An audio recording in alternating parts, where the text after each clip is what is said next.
Hello and welcome to My Xbox and Me, episode 412. I am one of your hosts, MC Fixer, alongside the one and only Matt P. Video. Matt, how are you? I'm good, mate. I'm good. You knew I was reaching for a drink, and I was like, he's going to go to Crash. I'm going to take a sip, and then there I was. Hello, everybody. How are you? How are you, Matt? How are you? I'm really good. It's been a manical week with E3, not E3, and sort of first time in the gaming industry for me, because you know I always did a little bit of gaming stuff on like Tech Radar and stuff, but never properly. And it's mad, isn't it? It's mental. There's a lot going on. There's TikToks to make. There's everything being down with the kids to do. Down with the kids, and of course the one and only Too Fresh Crash. Crash, hello. Hello. How are you? Yeah. Jesus Christ. I don't know why I try. Every week, guys, I try and get more out of him. He's just not interested. I know. For you. Oh, I know. E3, not E3 is been and gone, and yeah, I don't know how to feel from it all. To be honest with you, giant highs and giant lows. A lot of good and a lot of meh. To be honest with you, I'll say on the top of the show here. I'll say at the top. I miss old E3. I miss old E3 a lot. I think this E3, this not E3, whatever it is, it's good, it's okay, it does a job, but nothing is ever going to beat those old days of E3, are they? I don't think old days of E3 today would survive or would be as hype as we like to remember them. Because old days of E3 was a whole lot of CGI trailers. Yeah, people nowadays, I'm fine with that. Me, I'm fine with that. Me personally, I'm fine with that. I don't mean the product in what you missed was the shown. back-to-back. I'm talking. I wake up. I've got to do a pre-show, a post-show for Nintendo. I don't even care about Nintendo. Then I wait. Then I have to stay on. I'm online for 24 hours. I'm editing. I'm doing this. I'm doing that. I'm pa. Now it's like, Capcom gonna do a show. We're not even gonna talk about it. Like, who cares? We all knew not to watch that. We all knew it was gonna be crap. You know, we love Capcom, but it weren't quite it. It's interesting, right? Because I think because COVID hit and then everybody realized like, oh, we can do our own digital productions, you know, and like it's relatively cost effective, and we don't have to let somebody else kind of dictate the message or pay somebody else, or you know, only get a minute in a show or whatever, you know. So yeah, but I think it was good. Yeah. I think it was solid. I think Xbox came off very well. We'll talk about Xbox. Don't worry. We'll get to that. We'll get to Xbox. Wait, we're going to talk about Xbox on this We podcast? are on this week's My Episode of My Xbox and Me, which you can get early. Maybe on patreon.com/mcfixer. You can find us on all podcast services. Make sure you go subscribe to the YouTube channel, youtube.com/myxboxandme. Shout out to our Patreon producer this week, Aaron God. We appreciate you, sir. Thank you very much for keeping the lights on and keeping the show on the roads. Topic of the show this week, before we dive in deep for everything else. For the Xbox showcase, we did some predictions, guys. We did indeed. Matt P, you have the spreadsheet. I am the arbiter of the spreadsheet, indeed. So, shall I run through them? Start from the top. Let's start with me. My number one. You want to start with you? My number one. Okay, we're going to start with you. Yeah. Your number one, you said Compulsion Games will show off Project Midnight. Ding, ding, ding, ding. Ding, ding, ding. And I think at the time, we all agreed this was a ding, ding, ding slam dunk when you predicted it. No, so you can say that, sure. You can say that, yeah. But I've been predicting that now for 3 years in a row. And we had this exact same conversation. Totally agreed. Totally still a justified prediction on your half. And also looked really good and not what I thought we were going to get. And yeah. Yes, Crash. It wasn't 3 times in a row. 2 times. I stole that shit from you. Oh, okay. Year, so. Well, there you go. See what I mean? Watch yourself. Oh, yeah. Mr. Stealing predictions is so unethical. How dare you make me... I didn't really steal it from you. I just made the prediction, and then you got mad last year that I made the prediction. Same thing, mate. If we're being honest, same thing. Same thing. But yeah, that's a point, right, Matt? That's a point. That's 100% a point, but what did you think of it? Did it get you excited?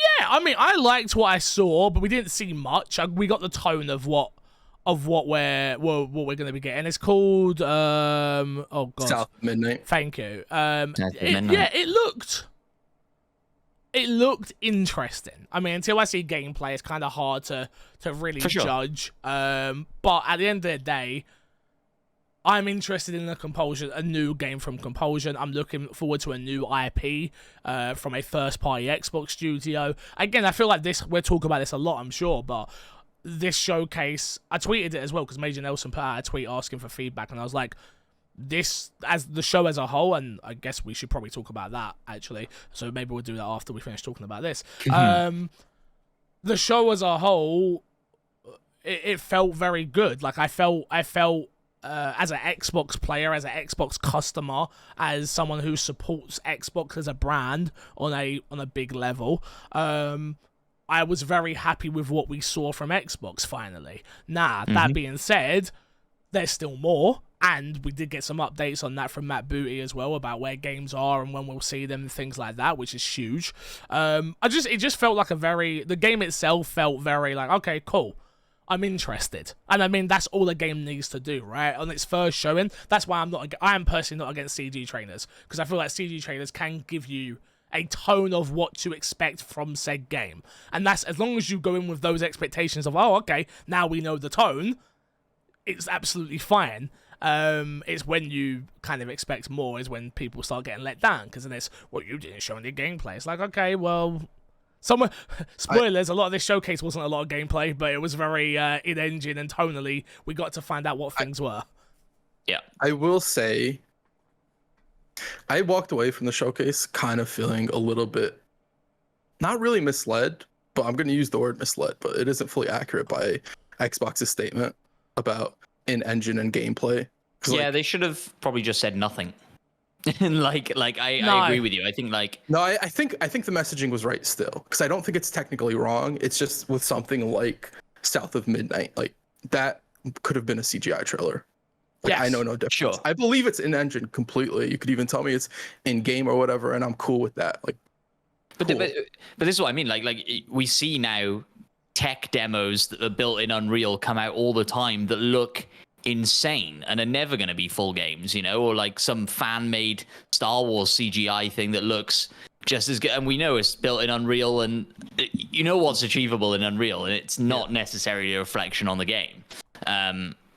So I totally agree with you, but I agree with everything you said as well, Fix. Like, from like location, setting, kind of, the culture that it's based in, and the vibe that they're going for, it's really intriguing, and I think it looked really cool. I think just tonally is the important part, right? Like, you already understand the tone of what the game is. Like, you know nothing else about the game, but you understand the tone, you understand the main character, you understand all of that now already. And that, again, that's kind of all I needed from Compulsion. I kind of wanted this a year ago from Compulsion, to be honest with you.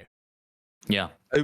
I will say I'm a little hesitant, because the same stuff I feel about this game is the same stuff I felt about We Happy Few when that was first shown. I think it was like, I'm cool with the universe, I'm cool with the art style and all that stuff, but like when it came to the actual game and gameplay, that's where it sort of lagged a little bit behind. So it's a little unfortunate that we didn't see any of that. To defend this game over We Happy Few released in early access.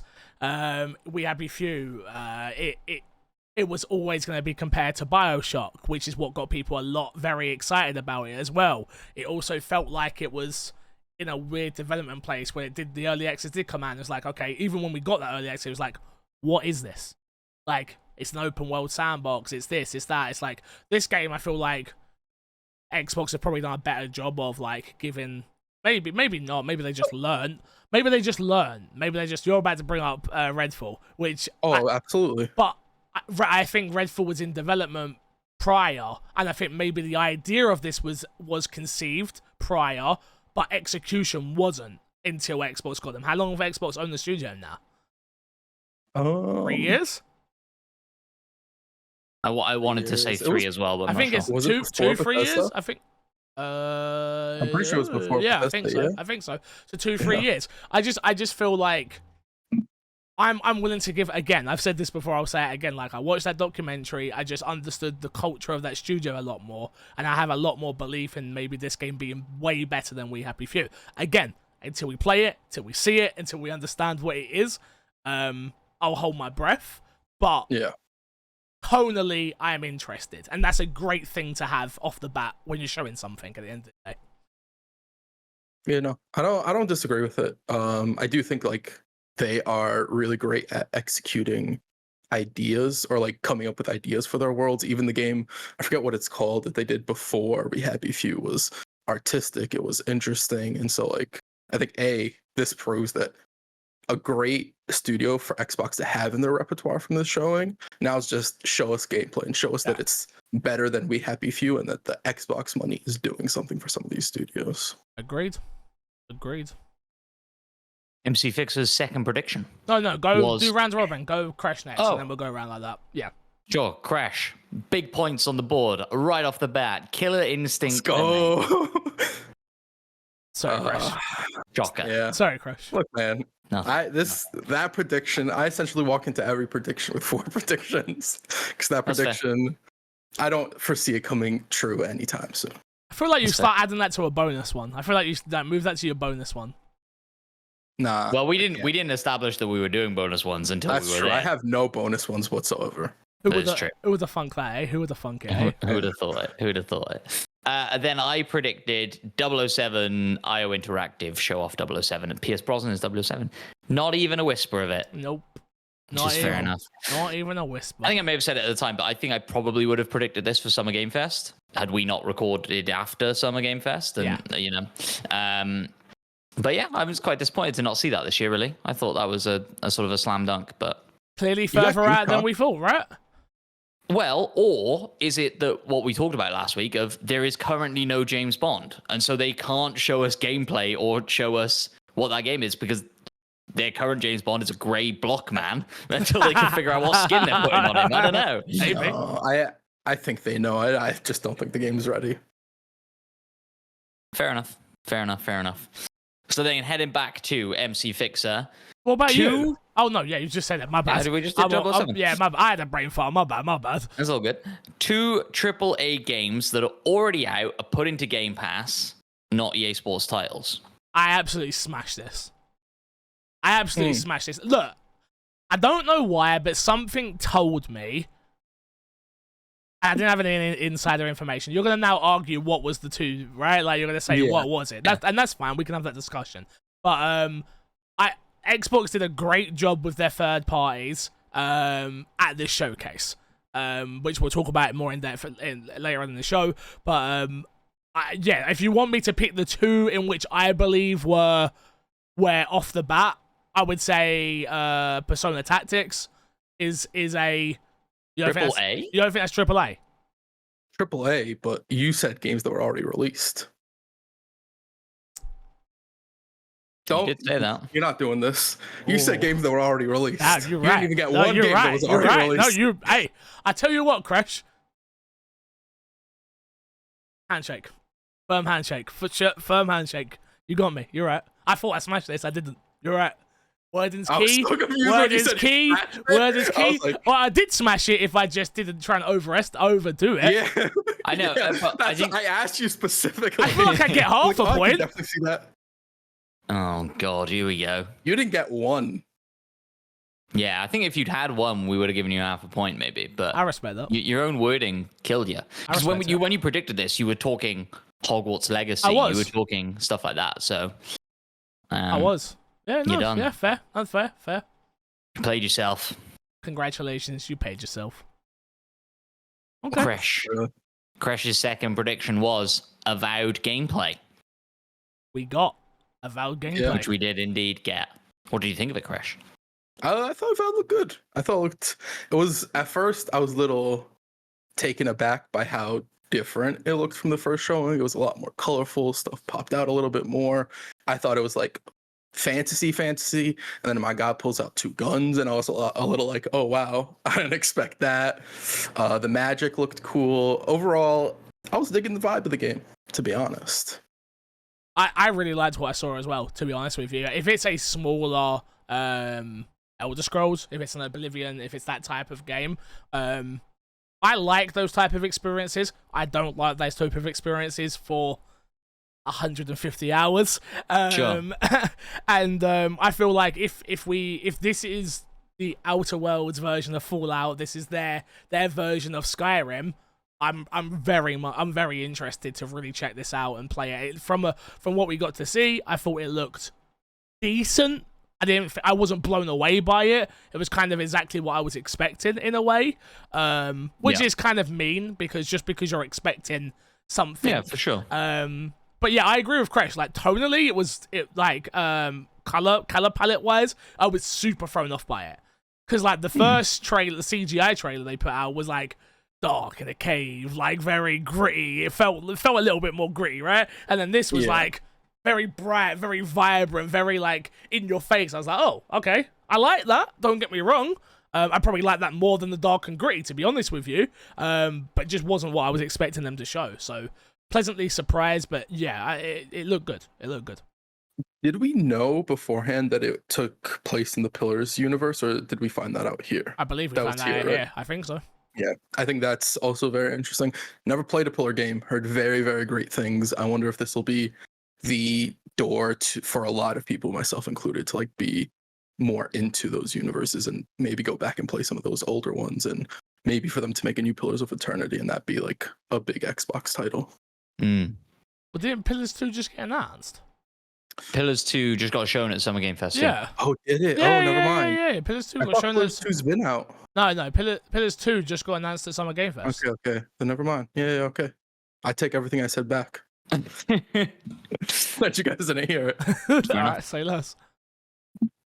And then my second prediction was Gears of War Remastered Collection drops today. Not even a whisper of Gears of War. Well, until after the showcase. What I miss? I'm pretty sure it was. I could be misquoting here, but I'm along the lines of Matt Booty said that they're probably 18 months off of showing Gears, if I'm not mistaken. Gears 6. Yeah, I believe that was the quote. I think because I tweeted and so did a few other people. They were very concerned about State of Decay, obviously. Sure. That was.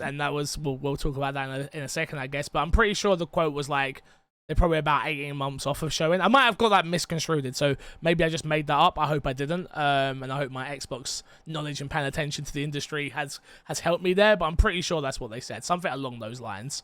So, yeah. Fair dues.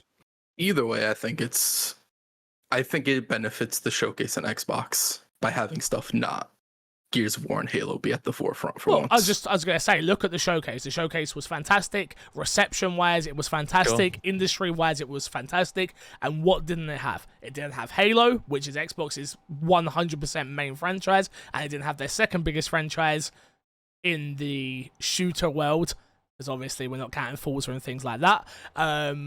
Gears of War. And neither of those two games were there. Wasn't spoken about, wasn't hinted, wasn't looked at, wasn't even thought about during this entire show, which is huge. Yeah. Also, like, we've talked about this before in the past, but like one of Xbox's biggest issue, and not just Xbox as a company, but also Xbox fans, was they didn't buy anything that wasn't Halo or Gears of War, right? Yeah. Exclusives would come out. I think 360 era they did when you had Mass Effect and stuff like that. But you look at the beginning of the Xbox One generation, second part, if it wasn't Halo or Gears of War, yeah. But if it wasn't Halo or Gears of War, nobody's buying it. So the fact that Xbox is pushing this as much and showing this much faith into some of their other IPs and projects, I think shows Xbox's sort of the landscape of their consumers nowadays, that they don't need those two flagships to push their console or their ecosystem rather. Yeah, Xbox are in a good place after this showcase as a whole. Mm-hmm. They are in a very good place. It's just delivering now on said experiences of which have been shown. So, yeah. For sure. MC Fixer's third prediction was Viva Pinata returns. Wow, you guys were making me do more spicy predictions, so that was my one to go to. So yeah, sure. I didn't make nobody do a spicy prediction. I didn't do this, and I didn't do that, and I did. Sure. I would never claim somebody doesn't have a spicy prediction. Me? No way. Sure. Well, speaking of Crash's spicy predictions, 3 new AAA third-party games. Was Crash's third prediction. 3 new AAA third parties. Go on, Crash. List them off. Like a Dragon. Yeah. Yeah. Do we count Star Wars here? We don't gotta count Star Wars. Ubisoft. You guys don't say it is. It's up to you guys because this was technically people knew Ubisoft was working on a Star Wars game. So We didn't know the exact title. Okay. That we didn't know it was called then- Star Wars Outlaws. Laws. We didn't know True. that. And then you can pick one of the Persona games. Which one? Persona 3 Reloaded, the other one that they're announcing. We can make it all 3 Atlas I was games. Nah, gonna nah, say I was you gonna could say- make them all Atlas. Yeah, Yeah. yeah. I'll give you it. Fair enough. Crash gets a point. So Crash is on 2 points, MC Fix is on 1 point, and I have no points. And guess what? My third prediction doesn't help me out any, because I predicted 1 versus 100 would return. And it didn't. No chance. So That's there a we go. blog post, mate. That's a blog post. That ain't an E3 prediction. Let me tell you. That's an Xbox Wire post. We know fans have been excited. You know when I could see it announced on a stage whenever they do a fan fest? Do you know A what fan fest. they did? So did you guys? And this is how bad. Did you know they did a second showcase afterwards? An extended showcase. Yeah, Yeah, I found that did out see this morning. I was like, wait, what? I didn't even know about it until Yeah. I literally just finished work and doing everything. Just finished streaming. Come off stream, jumped on my bed to go watch YouTube just so I could chill. Bruh, I see the show. I'm like, wait a minute. They made announcements there as well. Like there was little things that came out. Was it really? I believe so. Yeah, I might have got that misconstrued, but they definitely showed a lot more content, and I was like, oh, okay. Well, I wish I would have known about this. Which is Weird. stupid because they always do it. I just don't understand why it wasn't promoted. Yeah, I didn't realize it was happening. I could see them not promoting it. I think one of the years that they promoted it ahead of time, it was kind of dull, and then there was a negative reaction to it. I remember that year because we watched So, it. Yeah, so I think that might be why they're like, we're just not gonna announce it, but like not to have any, because I feel like I didn't see it on any social medias or anything after the No. fact Nope. that they're doing an extended showcase. So I think somewhere there they should probably have done something, but what are you gonna do about it? What you gonna do? MC Fixer's fourth prediction was State of Decay 3 gameplay, and MC Fixer is sad about it. Well, I am sad about it. So I'll give you half a point. I am sad about it. We didn't see it. Like it doesn't exist right now. Yeah. I'll be honest with you. I'm super upset. 'Cause, look, I'm upset twofold. So number one, I'm upset because okay, it gives me more hope that this game is going to be the AAA survival zombie game I am hoping it's gonna be. Why does this give you more hope that Because is it's the case? taken more time to be developed. I think the turnaround time is Okay. on a State of Decay 1, State of Decay 2. If it's just a rinse and repeat, they know the formula, they know what they're doing. And don't get me wrong, game development's hard. I'm not sitting here acting like it's easy. But if you already have the crux of what you're doing, you can probably turn that around. Well, we know that from sequels, right? Like, you can turn that around way faster than you can a whole new reimagined version of a franchise. Sure. So realistically, we've known about. They showed State of Decay before the Series X was out, when they did the big Xbox is here showcase thing a long time ago. Yeah, like I don't know. I just think maybe it gives me hope that it's going to be a AAA version of State of Decay, which we want. It also makes me sad because I still think something would have been nice here. Something. But we didn't get it, so. But if you'd got a in-engine cinematic trailer, would you have been like, "Oh, is that more alarm bells because it's not gameplay"? No, because at least. Sorry, go on. I actually think like an in-engine trailer for State of Decay would have actually been very interesting. Well, we would Because you could tell setting. just setting, level of detail, and all that stuff. Just quality of what they're showing. Like I think you get information from in-engine. It's not like you get nothing from in-engine. And we already know what State of Decay plays like to a degree. Sure. So you don't really need that necessarily. So an in-engine showcase for something like that, I feel like is more beneficial to the game. Fair enough. Fair enough. Yeah. Next. There we go. Is that everything? Next up, I was gonna say, yeah. Crash's fourth pick was Fable Collection. announced. Thank God it wasn't. And we see in-engine stuff of the new one. Nope. So that's a solid half a point. Nope. No point.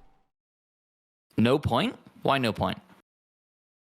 I just want final point fix. Because it's like, that's two different predictions now you think about it. That's like a whole two different predictions. He had a prediction to a prediction. It's some bullshit. It's fair to give me no points because I was going to say they technically have said that they've showed gameplay in that, even though I'll argue that how much gameplay was it and how much of it was like in-engine. No, that's I am more than happy to give you half a point. I'll give you half a point. No, I'll give no. I'm good with no points. We vote on this. I'll be 100%. We vote on this. Half a point.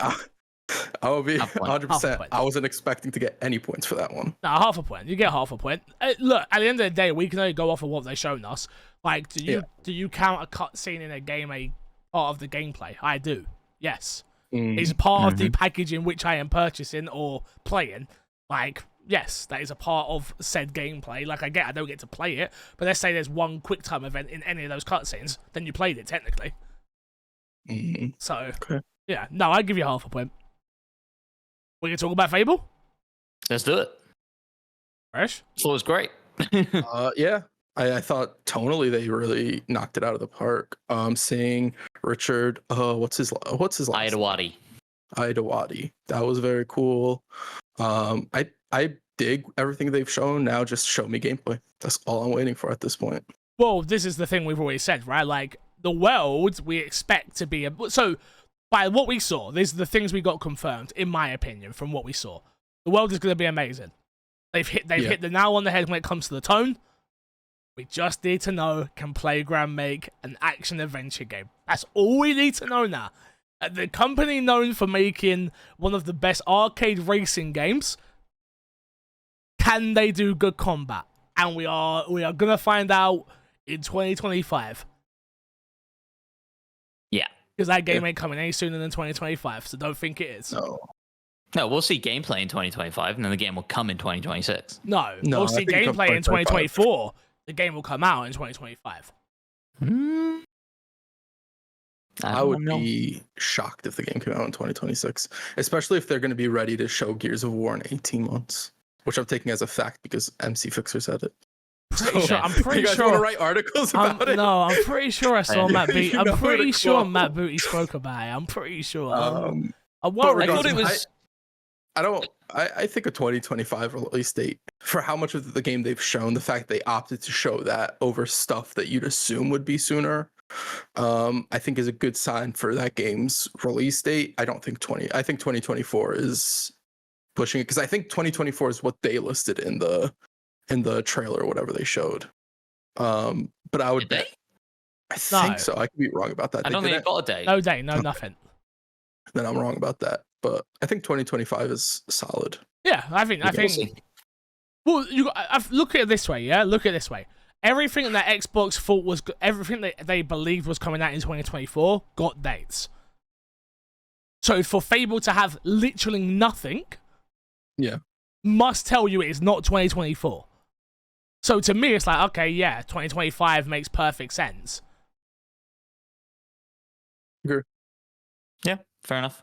How do you guys feel about it being, at least it hinted at, I guess, that it is quite, like, really very different to the other Fable games? Amazing. In the sense that it's, like, based around fables and fairy tales, right? Like, legit, like, Jane and the giant beanstalk or whatever, right? And fighting the giants and stuff.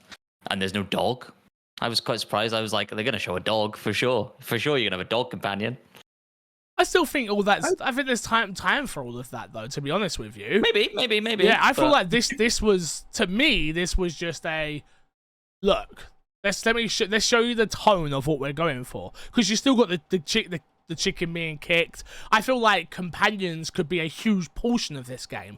I don't think it would just be dogs. I can see that being like a huge part of the game, and then wanting to hold that for when they're showing it in engine, like in gameplay as well.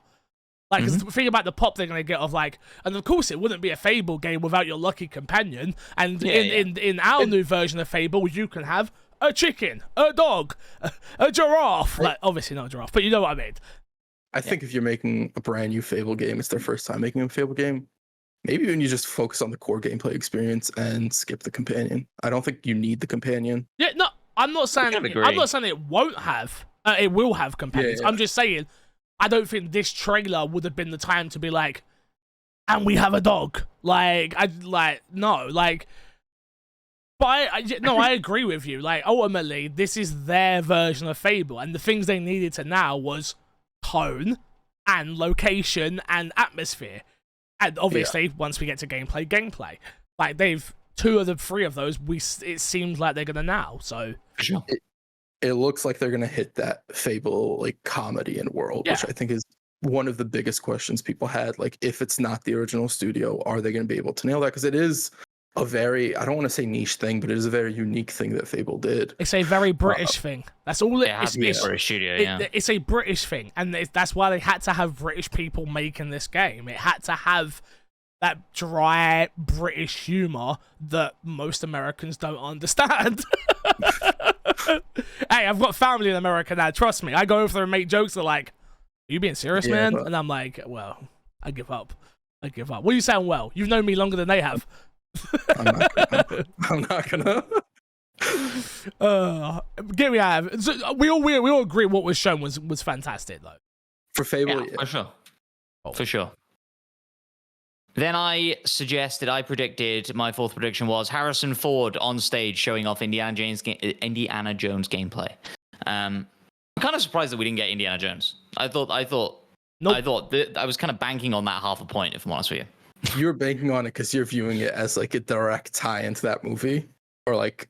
Well, I just thought the movie. They're gonna. I would have thought they would have tried to rush something together, anything together. Maybe gameplay was actually a bit ambitious for me to say there, but like rush anything together to ride that wave of there being a new Indiana Jones movie, and people are excited for it. I feel like studios have realized that working with IPs and lining them up with movies and stuff like that doesn't help the game. No. And it generally, a lot of times, it is more of a negative than a positive, or it's a neutralizing factor. It doesn't really. I don't think I buy that. I buy it 100% when it comes to fully fledged games. The way they do that now is in games like Fortnite and Call of Duty with battle passes and things like that. Name me the last franchise that came out with a game near it, even if it's not closely tied, like not tied as like a movie Spider-Man. tie-in. Was closely, but Spider-Man as well. And that was I don't think, but I'm saying to you, I don't think Spider-Man wasn't advertised with the movie. No. I'm not saying that. But what I'm saying is the success of the movies helps the game. But Spider-Man didn't need the movie. I was gonna say, I disagree with that. Spider-Man is successful with or without a film coming out. Superstar of a franchise. Like a superstar of a franchise doesn't need the movie. Like Spider-Man and I agree it doesn't need it. But I do think having Across the Spider-Verse, Into the Spider-Verse, and Miles Morales being catapulted to being a mainstream character people give a fuck about helps PS5 Spider-Man Miles Morales. I think PS5 Spider-Man made him more relevant than Into the Spider-Verse did. From our culture. Yeah, that's wild. It's one of the top-grossing animated movies of all time. I'm not saying that. What I'm saying is, like, okay, cool. It's one of the top animated films of all time, right? But from a character perspective point of view, I care way more about this Miles than that Miles. So I'm more excited to see that character in the MCU because of the games more than I am that film. And I love that film. You haven't watched the second one, Fix? No, yeah, I am glad this week. That's a wild. Off the hip. I can't talk good things I haven't seen. I know. I was going to say the reception Miles has had in the sequel movie is bigger. Miles as a character, and not the movie as a whole, is bigger from the sequel than it was in the first game. Or the first movie. For sure. Say all that again. The reception Miles as a character has had as a character is bigger after the second movie than it was after the first movie. Sure. And that's after the PS5 game. Sure. I think that movie is on another stratospheric level of like mainstream notoriety than the game. No. I don't think so. No. not everybody plays games. Not everyone everybody watches watches it. Not everybody films. has a PS5. You wanna know when that movie started getting views? When that movie really like skyrocketed and mind share and all that stuff when it got added to Netflix. So are you going to credit the movie, or are you going to start crediting Netflix for what made it pop off? It was still huge before Netflix. Like this is literally like an irrelevant argument, because at the end of the day, Spider-Man is Spider-Man, and you can talk about Miles Morales and the character. Sure. The games don't need the movies. Let's bring it back. Name me another one then. Name me another film tie-in. Like a film franchise that's been Star Wars games. Star Wars games don't come out around the films. But they wouldn't do any better if the film came out around it. Especially with the way the new films have been going. Well, yeah. Go on, Crash. I was gonna make a joke, but I was gonna say the Grinch game. It was a joke. It was gonna, I think your argument would work if, like, with Avatar. I feel like Avatar would have performed better if it would have came out on top of Avatar 2. I can't remember the subtitle of it. It should come out near Avatar 3? No, because it just got delayed. Oh, did it? Yeah, Avatar 3 just got delayed. 5 got delayed, no? No, I thought 3, 4, and 5 got all the films just got. I've only seen that. I'm pretty sure all the films just got delayed. 2031 now. I'm pretty That's sure. wild. No, I believe you. I believe you that. I'm pretty sure all of them got delayed. So I feel like that's a title that I was hot coming off of that and be like, you know what? I do like the Avatars franchise. Yeah, but. And we'll get to that game, but then I watched the gameplay and I was like, huh. Yeah. Okay. I think that's the problem with tying games to IPs. Is that if the game doesn't live up to your experience with the IP through the movie, then it wouldn't work. And if you're making a good game, you don't need it to tie into the movie. The problem is with Avatar especially, and I know we're going to talk about... Joe, what? Let's pause that. We'll talk about it in a second. Go on, carry on. I can't remember. We were just all arguing with each other, and I think we're done with it now. So is that it? Was that all the announcements? No. Sorry, no. We are back to you for your fifth and final prediction. Yeah, EA Iron Man game shown off. That not even a whisper of that all week. But not only a whisper. Not a whisper. EA nothing. Oh well, yeah, true. We saw nothing from EA. Like what's like generally. And I know you can't be worried about EA, it's EA, but what's EA up to? Like, they got a showcase coming at some point. Do they? Yeah, I feel like they have one like that they haven't announced. I'd imagine because they still have to show FIFA and stuff like that, right? I think they've already announced that. July, they've already announced that something's coming from EAFC. So they're showing. Maybe EA's just gonna. FIFA's like GTA, boys. They can have their own thing. We were talking about like digital showcases, and we have to remember EA was the first one to do a digital showcase for Apex Legends. Yeah. So like, if anybody were to be like, we're just doing showcases for games to show off our games, and we don't need one big one, I feel like EA would probably be the ones to be like, worked for Apex Legends. Apex Legends is one of our biggest earners now. Probably do it for more games. I was just surprised to not see anything. The EAFC. Yeah. I was surprised to not see stuff from EA be showcased on a PlayStation showcase because they've had such a working relationship for the longest time, and then Xbox point of view. Sorry, go on. Do you think that they didn't show FIFA because, well, whatever it's going to be called now, because of a marketing deal, and they can't show it because of the new name and all that stuff just yet? Yeah, I just don't. Or they want to do it on their own. They're like, we have the biggest franchise in the world. Who's the bidding? Start the bidding because you already know you guys are gonna want a piece of it.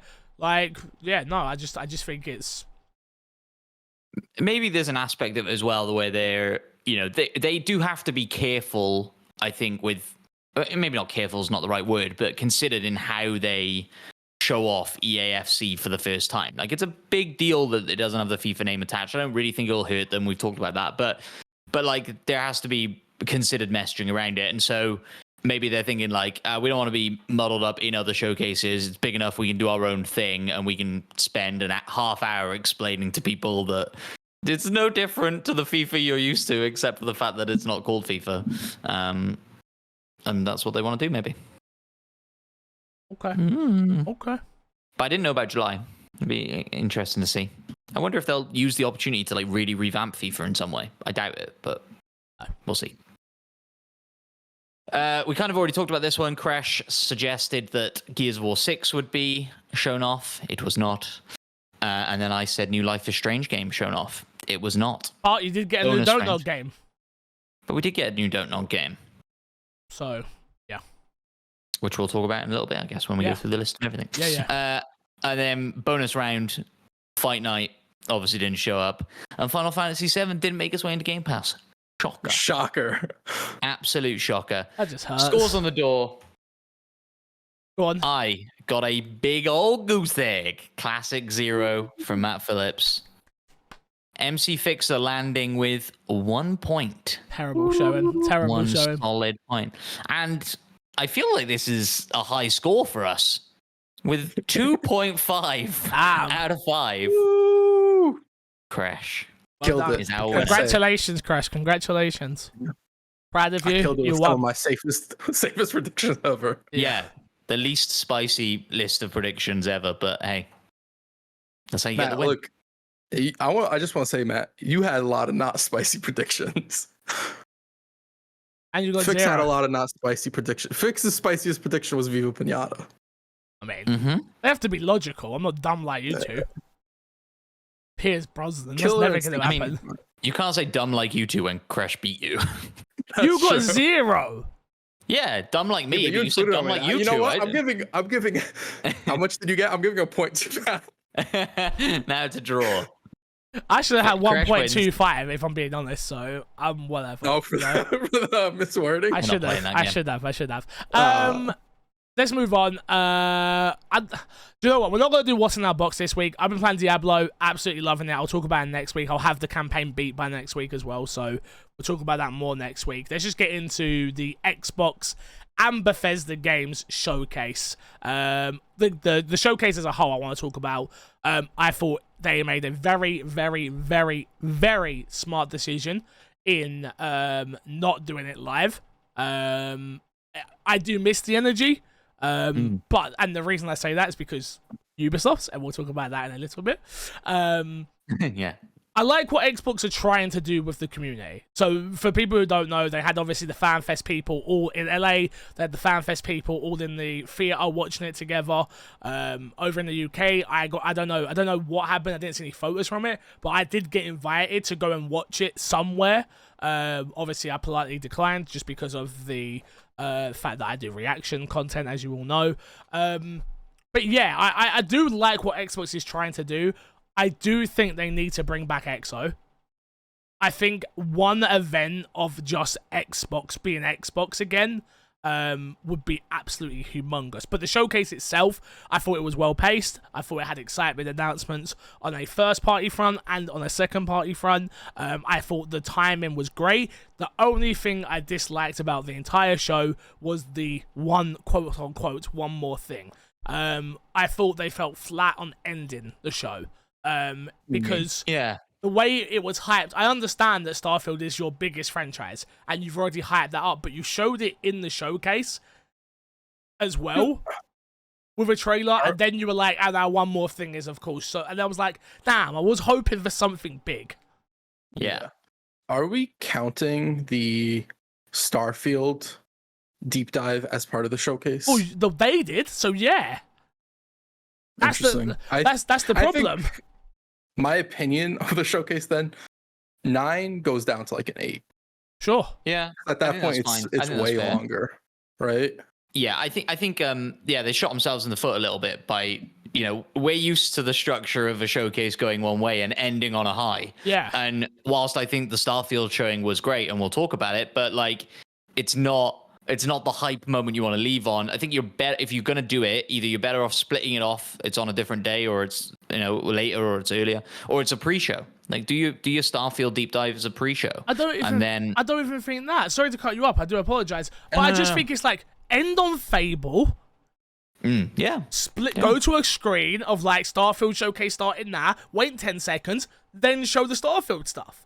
Make it very clear that there is a cut. And I get it. The only problem with doing that is giving people 10 seconds to click off is the biggest problem. But they So did that anyway.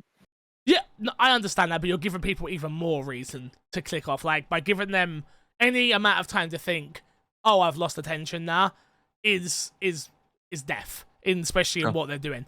But yeah, I just think they opened strong and the showcase flowed beautifully, but it didn't have that killer punch at the end that I was hoping for. Yeah, it opened really strong. Yeah, but yeah, ending on Clockwork. And doesn't do it, even though it's a new in-exile game. They didn't end on Clockwork, is the thing. That's my point. If they ended on Clockwork, okay, I would have been... I don't think it would have got me excited to that same level, but I would have understood the announcement. New first-party title, we want to show you we're excited, here's Clockwork, bam. That's fair. But they didn't end on that, you know? Yeah. No, I absolutely see. I've been viewing it as Xbox Showcase Starfield Deep Dive, because they announced the Starfield Direct as its own thing, right? Yeah, I've been viewing them while they stream at the same time. They're two separate things. But they didn't present it like that. No, I get it. So, that's fair. Yeah, it's fair. But I think they've done similar things to this, I guess, before, have they? Maybe not, but they're testing something out, right? They're trying it out, and I'm sure they have feedback on this, and either they'll do it the same way because they see it as a success, or they'll change it up next time around. I don't know. I'll say I will. Go on. I was gonna say that it's probably the best thing they could do for Starfield, even if it messes up the rest of the conference. Making sure that those people are there to see Starfield, which we'll talk about in a bit, but looks a lot better. The gunplay looks smoother, the graphics look better, etc., etc. Like, I think this was the best decision they could have made for that game. I would not have sat around and watched half an hour of Starfield game of the deep dive. I wasn't interested enough to do that for Starfield. I am now excited for Starfield. It worked. Ooh. So Fixer's not a space guy. And I'm not a space guy at all. It has a lot of space. But let's go through the list here. So Fable, we kind of already spoke about. Next up was South of Midnight. We spoke about that as well. They then went into their third-party bag a little bit here, and they showed off the first look of Star Wars Outlaws. This was the CG trailer that we saw, no gameplay, setting the tone of what this game was going to be. Good to see Ubisoft and Xbox working together more, especially considering you've got Ubi Plus on Xbox now, so people can subscribe to that. If you're into Ubisoft games, of course. Again, take anything I say with a pinch of salt when it comes to Ubisoft, and that will become even clearer in a little bit later on after we talk about Ubi. But yeah, what did you think of? And we can bring the gameplay in as well because we're talking about it now. What did you think of Star Wars Outlaws? Matt, you are our Star Wars guy, so. I am the Star Wars guy, and I was watching Star Wars Outlaws going, man, I should really finish Jedi Survivor. Yeah, you said that. Which is shocking that I haven't finished that game. Because I was really enjoying it, but there's so much stuff out and about in the world, you know what it's like. But yes, I thought Star Wars Outlaws looked really good. Like, why not give me more of that Star Wars goodness? You know, I think my initial reaction to it was like, oh, is it 1313? Are they just going to revive 1313? Because it very much had those vibes of like, this open worldy third person action adventure, Uncharted-y maybe a little bit, sort of, you know, charismatic, interesting. Vibes. Yeah, charismatic, interesting main character, cool vibes. Why not? I thought everything looked, you know, kind of basic. Maybe is a harsh, but like to be expected. It's cool that you've got space battles and, you know, ground vehicles and a lot of variety in that sense, but nothing was like, wow, and really super interesting. Very different games, I will say, but I'm not interested in the space battles in either of these two games I'm going to talk about. But looking at Starfield space battles versus Star Wars space battles, you're like, oof. Oh, okay, interested. I mean, honestly, for me, even if you're looking at the gunplay, it didn't look the best. You know what it looked like? It really reminded me of third-person Battlefront. It looked like Battlefront gameplay. Interesting. Yeah, you know what? I don't think I would necessarily disagree with you. I will say, like, one positive about the game is actually like very, very good looking. I think visually, it's probably one of Ubisoft's best games. I think everything Ubisoft showed at this that is like a next-gen console game, up in quality from what Ubisoft's previously done, which I think huge shout out to them for that in general. Yeah, I guess my like concern with it maybe is the wrong word, but like they've said that it's going to be this, you know, incredible open world and we know what that means from Ubisoft. Like we know what Avatar is. It's Far Cry. Like, is this just going to be the same thing? Like, maybe, probably, right? So like, and I'm all for it, baby. I will say at the end when the choice was made, like, oh, I'm not going to give you the money, and you walk away and you get chased, I'm like, that intrigued me. Everything before that didn't really intrigue me until you get to that decision point. And I'm like, the gameplay just has to be solid enough for me to experience sort of that narrative and that story through that character. But I also say this for every single Star Wars game, and then every time I walk away and I'm like, you know, maybe this one's not it. Sure. Yeah, I mean, it's hard. It's hard not being a Star Wars fan, but enjoying Star Wars games. Sure. Yeah. Because you just I play the games. I'm like, oh yeah, I love the pew pews. Pew pew pew pew. I love that. There's a lot of pew pews. No, but I love that. And again, I think that's I kind of think about this game where I was like, man, I wish I liked Star Wars. I just don't care. But every time I look at a game of Star Wars, I'm like, yeah, I'm gonna play that. Yeah, I'm gonna play that. Yeah, I'm gonna play that. Like I enjoy it when I'm in it playing it. I just don't enjoy watching it. And yeah, I really liked what I saw. To be honest with you, I agree with you that I guess it looks a little basic in its gameplay. But I'll be honest with you, I'm kind of good with that personally. Like, give me an open world, give me, especially like you said, Chris, the decision at the end there was the most intriguing part to me. I hope it isn't overused, but I hope it is a big component of the game, which might sound counterintuitive, but what I mean by that is I don't want it to be walk into this decision.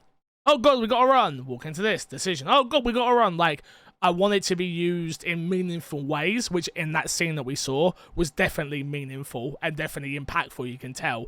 And I'm interested to see if they can keep that tone going through the entire game. I also want to see what some of the ramifications of some of those decisions. Like, if you go back to that planet afterwards, are you going to be hunted on that planet, or how does that work, or is it just an empty decision? Empty I decision. think something like that is also. You think so? Empty Probably. Decision. Probably. Well, because there has to be an answer video game logic there, right? Which is, you escaped. They don't even know who you are. So why are they then gonna? No, they know who you are. But not in every decision. In that decision, yes. Oh, but I'm saying if it happens more frequently, like they say you're the bad person throughout every single planet or every place you go. Like every time you go back to somewhere, there has to be that level of video game like, oh, I forgot who you are. Then you need that for the game to keep progressing. I feel like that's fair. Next up, we have 13 Immortals. This was the 33-player co-op raiding game. Yeah, it looked decent. It didn't show badly. And I think if this didn't have 33 players, I don't think it makes it on the Xbox Showcase, if I'm being totally honest with you. Sure. But yeah, sure. Anything else to add? No. Yeah, cool.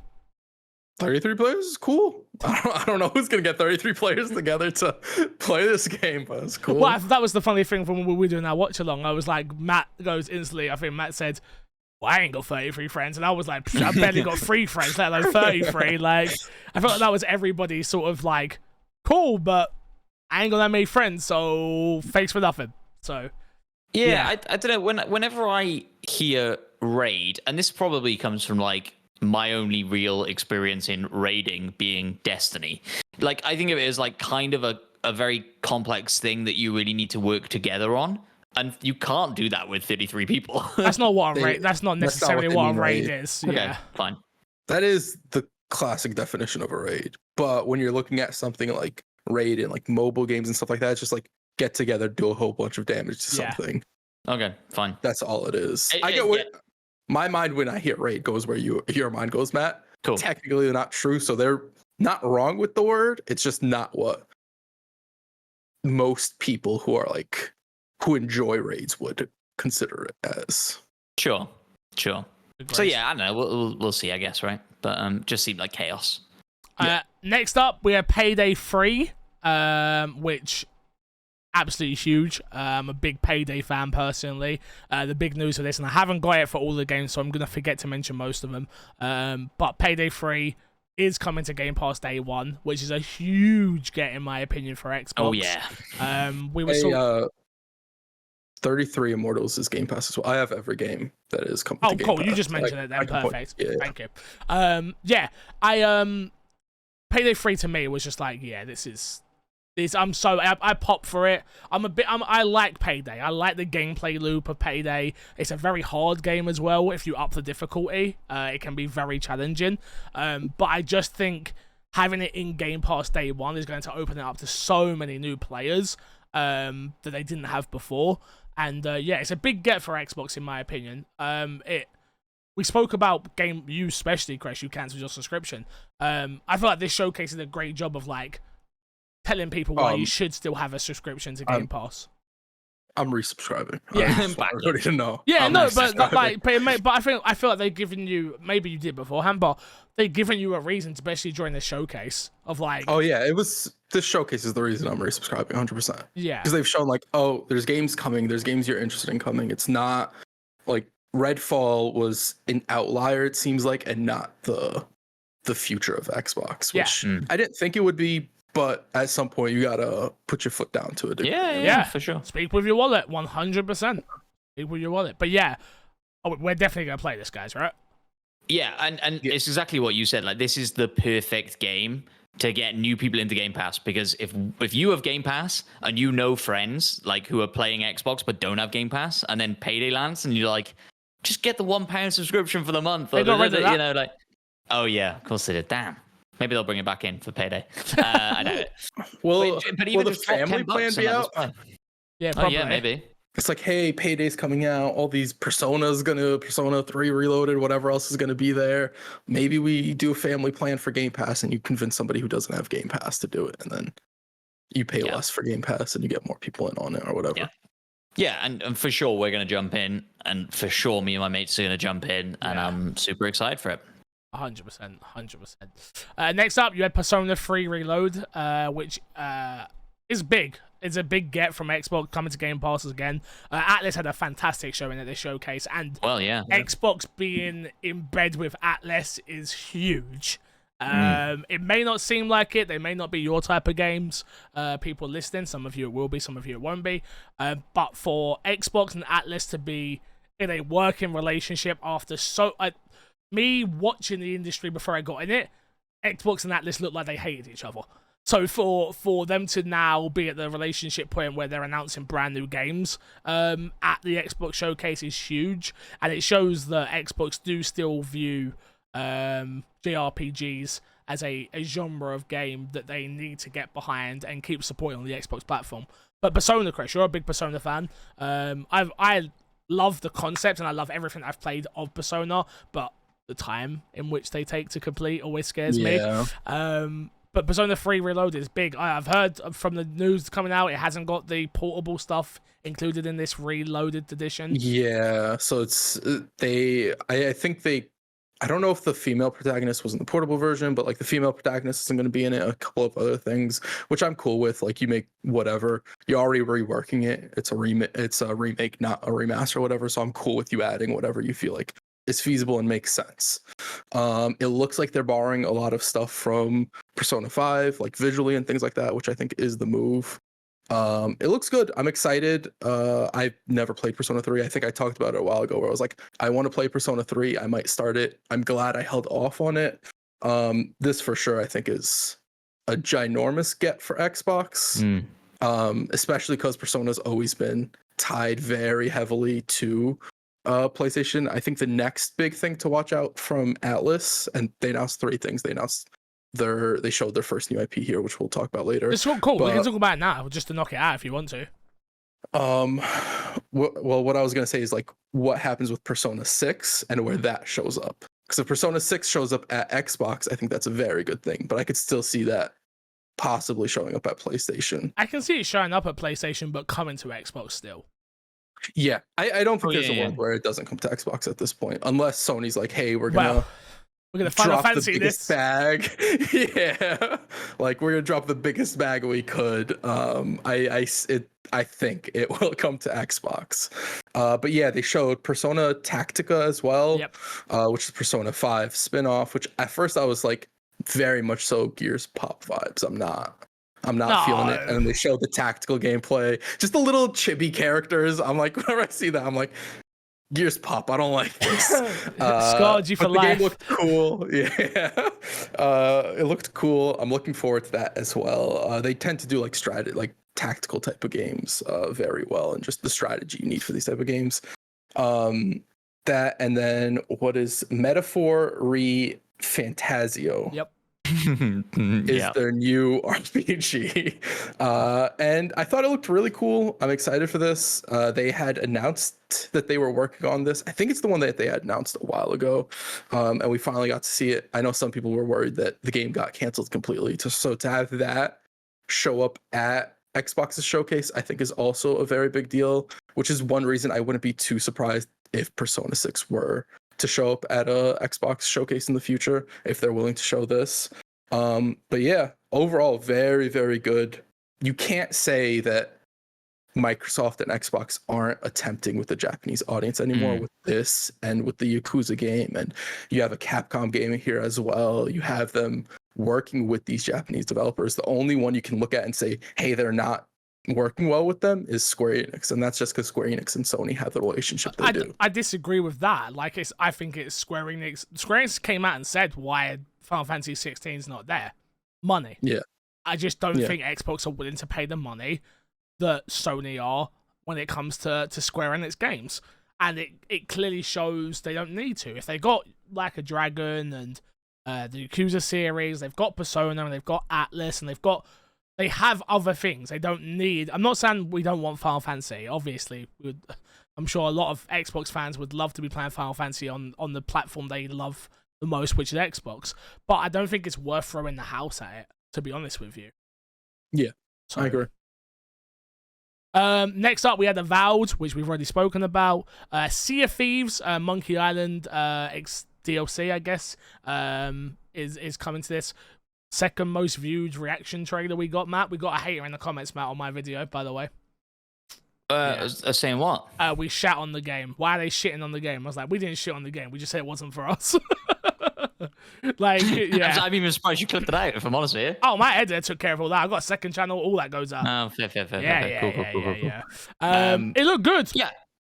I think the only comment I made about it when we were watching it was like, remember when we jumped back in for Pirates of the Caribbean for 2 hours and didn't see anything interesting? So yeah. It looked good. I'm happy they're still supporting Sea of Thieves. It's one of those franchises I think we probably, because we don't play it, we forget about, but it has still got a solid player base. It's also really nice that there's that like little sort of internal Microsoft, well, not internal Microsoft, I guess, but like just that little friendship, little collaboration within the gaming industry. You love to see it. Yeah. I just want to point out to whoever that was, I wrote notes for a lot of the games that showed up, and next to Sea of Thieves Monkey Island crossover, I just put a bunch of Z's, so do with that what you will. Steering the pot. Okay. I bet that guy subscribed at least, you know? Just for sure. Maybe. His ears are burning. Next up, we got a sequel to a game I didn't think it didn't look like a sequel, but they announced the sequel. Flight Simulator 2024. One of the most interesting trailers shown, if I'm being honest, because it was like, yay, oh, yay, oh, hey, oh. I don't understand why they didn't just do Flight Simulator and then just keep adding expansions and making that game bigger and bigger and bigger. I don't understand why they did a sequel. But it looks like they're adding rescue helicopters and stuff like that now. It looks like they've got missions. There's missions and stuff to it. But I just don't understand. It looked more like an expansion than it did a sequel to the world, you know? I guess it depends how much work they had to put in to add that stuff to the base game. Yeah. Because it could have been enough to where it's like there's no reason it's too much work to do it as an expansion, especially because a lot of their DLC has been free. To then be like, hey, we're gonna release an expansion for you to pay for, could come off poorly with the community that still actively plays that. Whereas opposed to you're like, here's a sequel, and people are like, cool, I'm hyped for this, I'm excited. They're adding new stuff to the game. Yeah, I agree. Yeah, but like when we were watching it, we were like, oh, like mountain rescue, that's quite cool, and then construction. I was like, okay, skydiving, that's kind of cool, and then what was the other one? Like agricultural. That was it. That was the big one or something. I was like, yeah. Okay, like how far down the list do you have to get before you start doing agricultural maintenance or whatever? So yeah, weird, but people who are into those games would fucking love all that stuff, don't they? So yeah, good on you. Next up was probably one of my favorite showings of the entire showcase, Hellblade 2. They showed a in-engine, I guess, cutscene. Cinematic from the game. As someone who's not played Hellblade and hadn't experienced the audio, what they do with audio in that game, wearing headphones, amazing, absolutely amazing. I was super blown away by Hellblade. It makes me want to play it. I'm going to wait until the Hellblade 2 is just about to come out, because I feel like that's when it'll be most relevant again. But I really cannot wait to play this game, especially considering, again, right now I don't even know what type of game it is. So yeah, I'm really looking forward. I wanna leave a warning for some people with this game, in that I've seen a lot of people talk about the game and act as if the game is going to be a big third-person action hack and slash type of game, going into like God of War, something like that. That's not what this is. The first one was not that. It is very much so an experience. And I don't think, even if the combat improves from the first one, I don't think they're going to stray from that too far, because that is the reason that people really liked the first one. And that's sort of what the whole game is built around. You'd be asking for the game to essentially change its core philosophy, I feel like, to go for this really big, deep, detailed combat system. Yeah.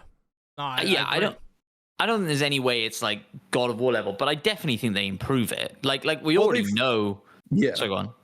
I was gonna say, I'm pretty sure they made a statement at some point that they've improved and reworked the combat to a degree. Yeah. I think a lot of people are expecting something that the game is not. They're expecting a God of War level game. They're expecting something like that. And I think if you go into this game with those expectations, you are going to be disappointed, because even if it nails the combat, the narrative, the story, and the world that game is telling does not mirror God of War in any significant way. 100%. And like in the first game, you know, I think that the story that it's driving you through necessitates overusing the combat and the same puzzles. And like, I think part of the problem with the first game is the lack of variety. You're in the gameplay for too long because it wants to tell you this story that's a bit longer, right? And so like you get tired of it quite quickly. And so, yeah, like all I want from gameplay wise is a bit more variety in the puzzles and the combat. And I think hopefully we'll get that. Yeah. And also, Fix, I bet you that was gameplay, because I almost guarantee, you know, she's kind of crawling on her back at the beginning of that. You have to push the stick forward, I bet, for that. So that's gameplay right there. Yeah, okay. I'll back it. No, it is. He's right. I don't know if Matt was like trying to throw a shot or something, but that 100% sounded like a jab from Matt. No, I get what you're saying. I understand. I didn't take it like that. No, not a jab to you, to the game. No, I don't think. No, stop it. No, it's a jab. Look at Matt. Look at Matt. It's a jab. Matt threw a jab. It was not a real jab. It's a joke. It's not a jab. It's a joke. Yeah. Moving on swiftly. Ninja Theory is going to be on you, Matt. Like a Dragon Infinite Wealth is the new game in the Like a Dragon series. I'm super duper confused at this point now when it comes to Yakuza, because we got a Like a Dragon game shown at I believe this is the Like a Dragon games that I like, and the other one, is not, no. I'm just confused why they've done this. Like the word, I don't understand. I'm confused. Why it's called Like a Dragon? Yeah. I'm pretty sure because that's how it is in Japanese. It's not Yakuza. And so I think they're transitioning it all to Like a Dragon, even in America. Let me tell you, I will never play a Resident Evil game again if they call it Biohazard 9. That's fair. But that's because the game is more known as Resident Evil now than it is Biohazard. Not in Japan. Not in Japan, by that same logic. Not in Japan. Yeah, but different studios, you know. Sure. You're right. also- You're not wrong. You're not wrong. You're absolutely correct. You're also lying. If they do call it Biohazard 9, you're playing it. There's no way you're not playing it. No, I get. Okay, yeah, probably. Okay. All right, lying was harsh. No, I get what you're saying. No, I get what you're saying. No, you're right. Yeah. You're right. I will play it, but I will be absolutely pissed if they change the name after all this Sure, What if it time. makes sense? What if the name change? No, they makes already tried sense? that. They tried that. They tried that with Resident Evil 8. Did they call it Biohazard? I think no, 7. 7's No, Resident Evil. Yeah, no. Is it what one? Seven's Resident. One of them is 7 called is Biohazard. Biohazard. Is it 7? Yeah. There you go. Yeah. Yeah. 7's Biohazard. Resident Evil 7 Biohazard. That's the subtitle. They tried. They started adding subtitles. Anyway, Like a Dragon, Yeah. Infinite Wealth. I am committing to beating this game. I loved Like a Dragon. It is such a fun game. Interested to see this character, Ichiban. I think you say it. I don't know how you say his name. Inchi. I think they. Anyway, in America, I'm looking forward to it. Yeah. I thought when I heard the American speaking, I was like, oh wow, they're going like out there with this Yeah. game. Interesting. Didn't say that it's coming to Game Pass, and the first one did. No. I wouldn't be surprised if this No, one it doesn't. didn't. But it's First just game coming did not come to Xbox. Game Pass. Did it not? I got us all codes from Sega. Oh yes, you're correct. Game Pass. It came to Game Pass way later. Yeah. You are correct. Yeah. Okay. I take that statement back. Yeah, no, Sega, I don't see. I think Sega are willing to play ball, but they're not going to put their games in Game Pass. They need to make money. Yeah. Like, more money than clearly Xbox are willing to offer them for all these titles. I mean, it makes sense for a new game and a new IP to not go to Game Pass, because even if you're looking at Atlas, the things going to Game Pass are Tactica, which is a spin-off, and then Reloaded, which is a remake.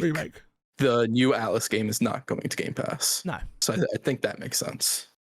Cool. Let's try to keep it moving now, boys. Fallout 76. I don't even know why I don't even know why. I understand why, but it did nothing for me. Path of the Gods. This was the new Capcom game that got shown. I liked what I saw of it. It just again, it's one of those games that I'm like, okay, I'm sure this is. I'm sure this is going to be fun. I'm sure this is going to play really well, and I'm sure people are going to absolutely love it. Because right now, Capcom don't miss vibe for me. So I'm sure this is going to be just as good. I don't know why it is though. I thought it was on the Mushu when it first got shown, and I got very excited, but not on the Mushu. Not on the Mushu. But yeah, I mean, again, is that coming to Game Pass? I don't remember. I don't think so. Let me see. Oh, it was. Yes. I thought it was. Yeah. Game Pass. Game Pass. Game Pass game. Yeah. I didn't know that. I thought the art style and stuff like that, the art direction was very cool for the game. But again, like, I was into it, and then I saw what looked like it might be gameplay, and I was very confused with the whole cutting, like running with the sword in the ground, cutting the arms or whatever. Yeah. Until I know what it is, I got not too hyped, but looked cool at least. Coming to Game Pass, so you got more chance to be playing it now than you would have. So Yeah. Fair. I'm all about that personally. Next up, Forza Motorsport. They came out, showed more gameplay, showed off their fancy cars as they always do. Games are fantastic. That doesn't surprise any of us if we're being honest. Elder Scrolls Online got shown like it always does. I mean, it looks good. Every time I see Elder Scrolls Online, I'm like, maybe. The answer to it is always no way, but maybe. Maybe? No. No. Okay. Sorry. Overwatch PvE trailer came out, Crash. Woo! Excited? No, they're charging $15 for it. Wait, Not excited. what? Oh yeah, they are. $15 for it. Stupid. Oh. I'm done with Overwatch. Oh. I'm done. Oh, Yeah. okay. There was a pack that if you bought it, you got PvE included. That pack does not include this, even though they canceled the PvE. Shout out Blizzard. Wow. Okay. Wow. Okay.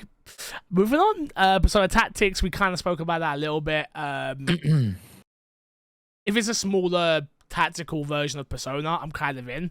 I like Persona. I just, like I said, the time sync for Persona is the hard part for me. That being said, I'm getting through Diablo pretty good. Maybe I'm lying. Yeah. I mean, you could definitely play a Persona game. Yeah. You just have to make the time to play a Persona game. Yeah, I agree. Starfield, I'll leave that until the end of the show so we can do a bigger deep dive. You had how the hell do I say that? Jusant, thank you. Which is Don't Nod's new game. It doesn't look like a walking sim. From what I'm seeing, it's definitely got rock climbing and stuff like that. Oh, that's this one. Sorry, I totally thought this was something different. You're right. No, you're thinking about the witch one, the one with the dead person as that's well. That's exactly what I was thinking about. No, you're right. This is coming to Game Pass, right? This one is Game Pass. This is the climbing one, which was a interesting choice.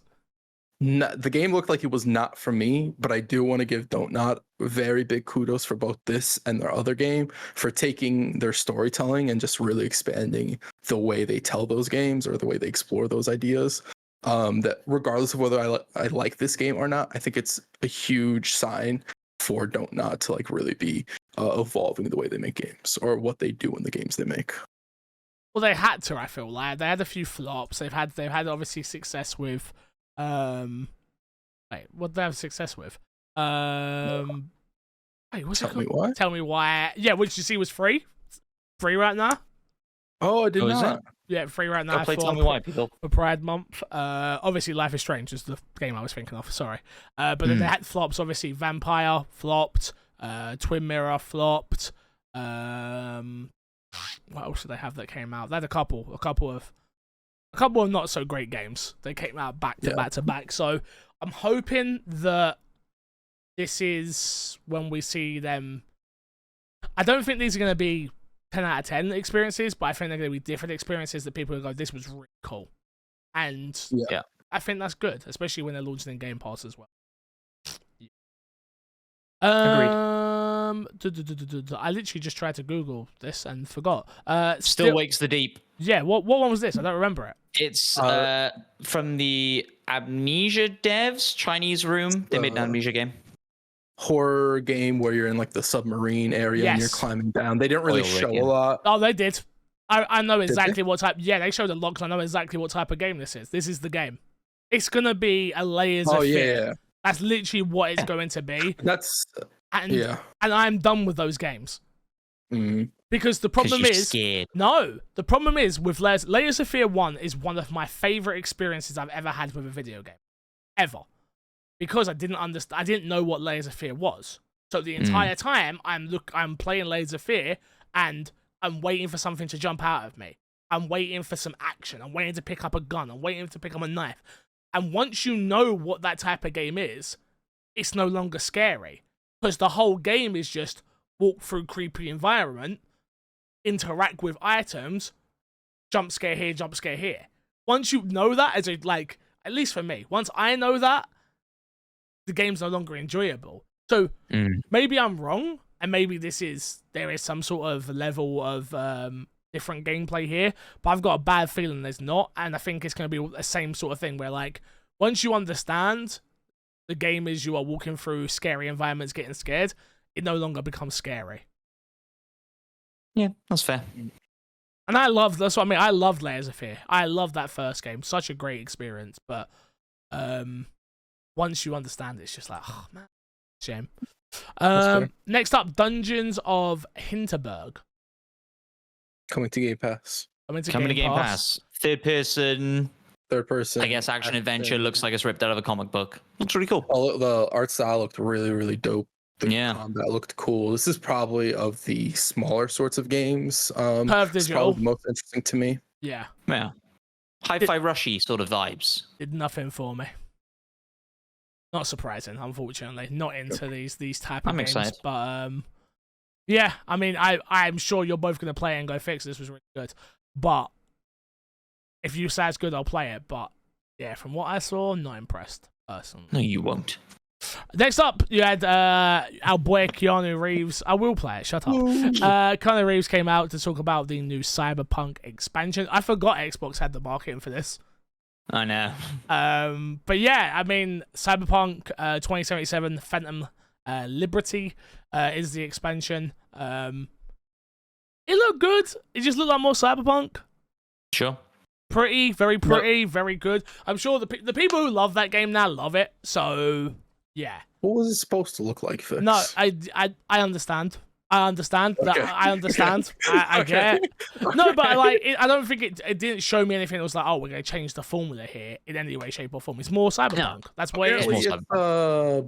they've reworked a lot of like the base game, so you don't need the expansion for that. But they apparently did rework like the way the police work and a lot of that stuff. A lot of people have had hands-on, lengthier hands-on with the game. They've been talking about how it's essentially like a Cyberpunk 2.0. A lot of people have been referring it to, because I know like Jez Corden's been like, if you've been playing Cyberpunk, just wait, finish the playthrough on the new version or whatever. I'm excited for this. Very, very excited for it. I'd love to go back and love Cyberpunk. I just don't think I'm going to. Mm-hmm. That's fair. Old game is old. Yeah.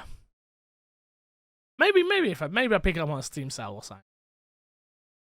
I've already got it on Xbox. Maybe I just. I was going to say you've already got it on Xbox. I've got it multiple times. I've got it digitally and physically. Still in its wrapper. Wow. So have you played that and didn't update your console? Wait, is the game on the disc though, or is it one of those ones where you have to download the game off the disc? Probably not. I got you, Fix. Fine. I have it on PC. Oh, do you? Yeah. I don't game share with you though. You game share. I game share with you. You don't game share with me. I can game share with you. Don't worry about it. Alright, say less. My guy. City Skylines 2, brand new City Skylines coming to Xbox in Game Pass. If I were, Yes. Yeah. Yeah. I'm just trying to remember now. Yeah, I mean, if you like God games and you like City Skylines, you're gonna absolutely love this game because it's more City Skylines. Great. We already spoke about Atlus's new game, Towerborn, which is Castle Crashers type game. I'm trying to think what Castle Crashers is. It's like the hack and slash co-op game. Oh, this was the side-scrolling, RPG like game, action RPG game. Yeah, I actually really like the look of this. I like side-scrolling beat 'em ups. So this did a lot for me. I 4-player co-op, look good. Me and Crash, me and you played Streets of Rage together. Maybe we play this together. I like Streets of Rage. You don't like this? Can I be honest? I was interested in this until I saw the gameplay, and I'm like, most games that end up doing this style of gameplay end up being on a little bit more of the boring side. Right. I hope I'm wrong about this game, and I hope it is fun and engaging. I just don't know if it will be necessarily. But it's a co-op game, so you can also question whether it needs to be as engaging if you're giving somebody a co-op experience. I think it's a perfect experience to come to Game Pass, if I'm being honest. Like, I'll agree with that. Yeah, For sure. feeds that audience with more content. If you've got friends that have Game Pass, you want to check out this new game? Perfect, bam. And then the last game shown, other than Starfield, which of course was the last thing, Clockwork in Exile's new game. We didn't get to see any gameplay. We only got to see the tone, I guess, of. There's some gameplay. There was People are shooting people and rewinding time and. There's like hints. It's There's like little interesting. bits of people like picking up guns and stuff like that. It's very clearly gameplay. Interesting. That was also probably like the most like, oh, this is how the game's gonna look game we've seen that we saw. I would say at the whole showcase probably. Sure. Very, very Bioshock. Oh no, vibe. shit! Yeah, you're right. There was gameplay. Sorry, I'm misremembering. You're right. Yeah, very Bioshocky. I like it. I'm not really into Bioshock though, so for me, it's like that isn't what got me. I got a question for Matt. Are you shaking your head at Fix saying he's not into Bioshock? Or are you agreeing with Fix? No, I'm disappointed that Fixer is not into Bioshock. Yeah. We're all Me into too. different things. You're guess. into the I would wrong- say nobody on this podcast is into the same things. Fix, you gotta stop being into Biohazard, bro. It's a bad game franchise. That's disrespectful. Yeah, Biohazard 6 was good though. That's disrespectful. It slaps. I hate you all. I hate you all. But yeah, this was their big ender, obviously, before Starfield, which was Starfield. Fresh. Starfield. Looks significantly. I think that's kind of an understatement from the last time we saw the game, I feel like. Yeah. You can see why it got delayed.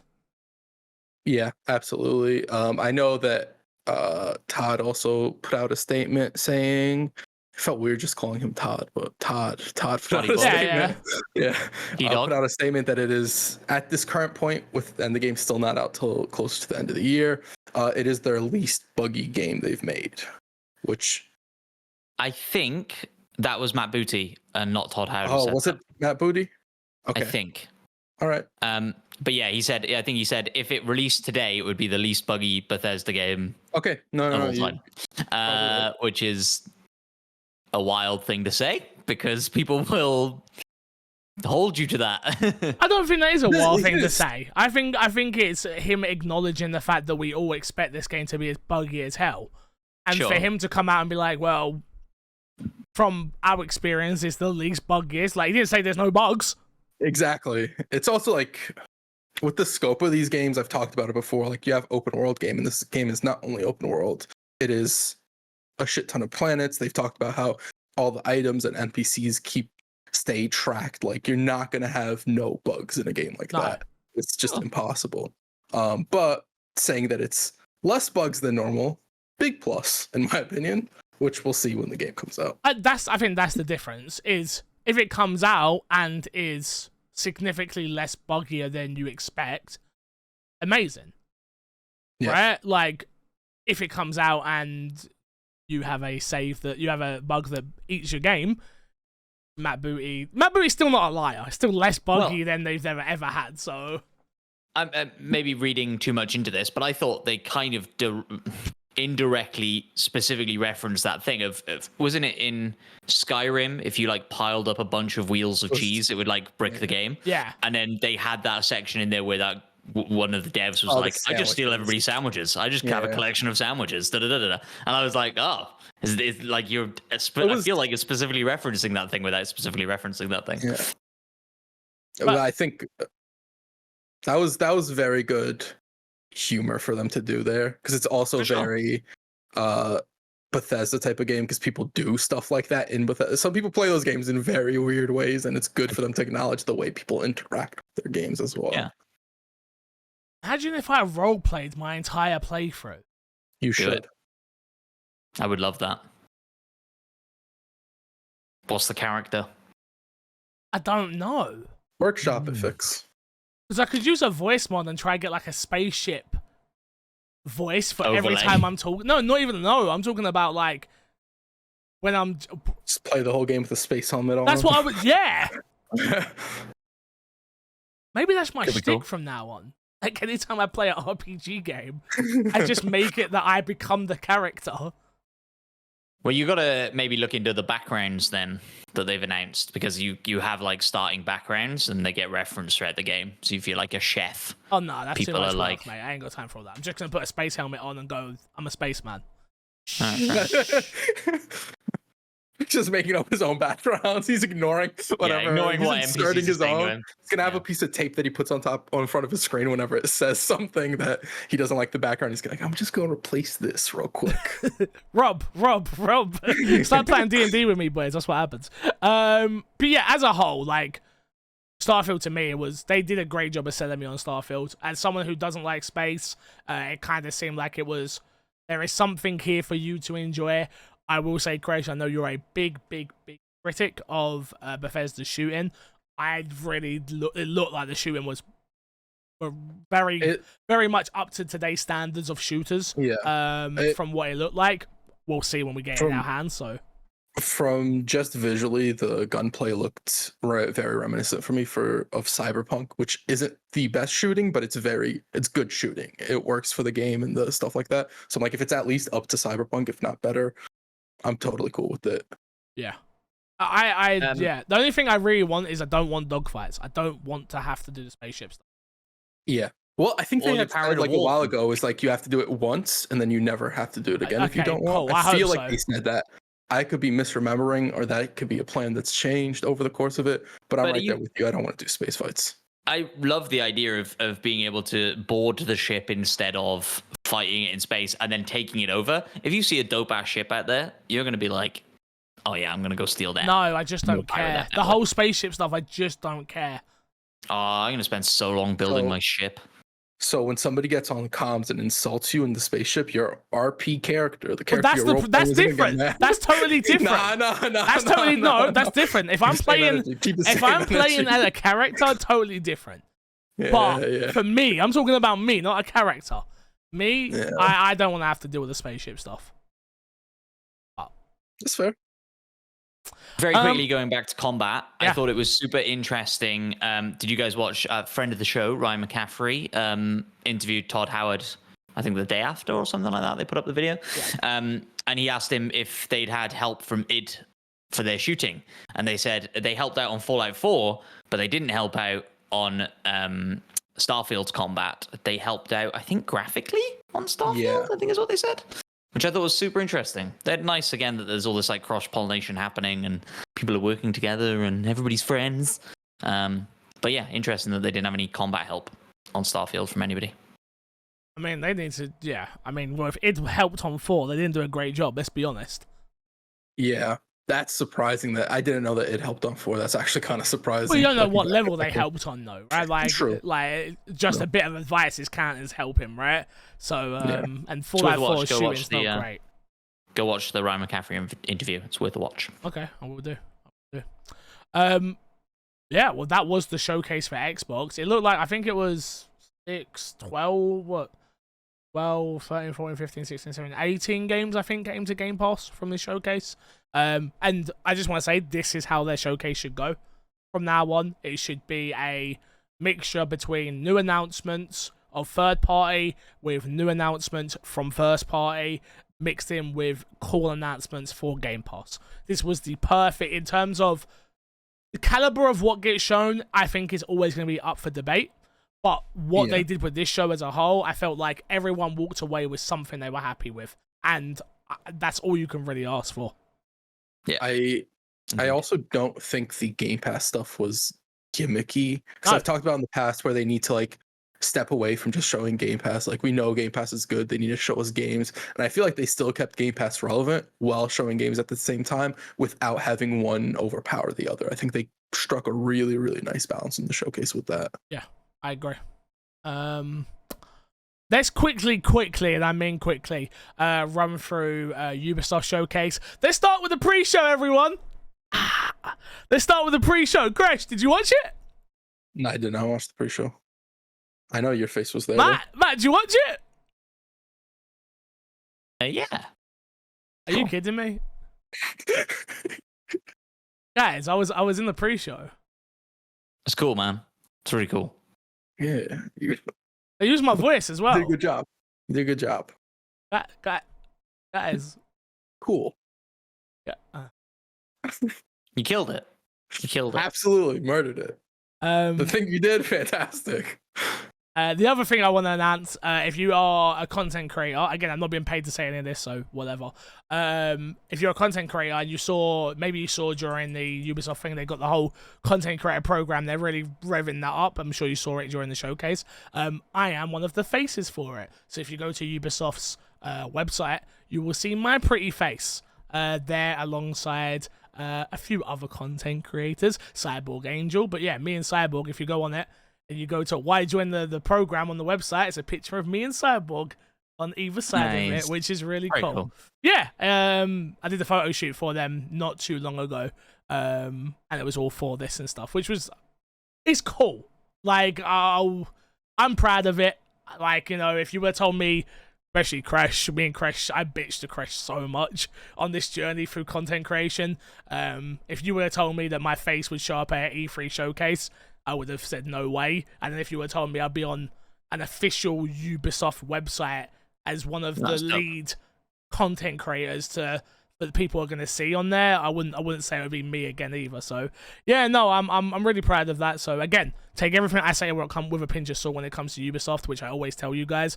I'm not beholden to say anything, but yeah, take what I say with a pinch of salt. Quickly, we saw Avatar, Frontiers of Pandora gameplay. I didn't love it. I'll be honest. I feel like it's going to be a game that I will enjoy because I love Ubisoft games.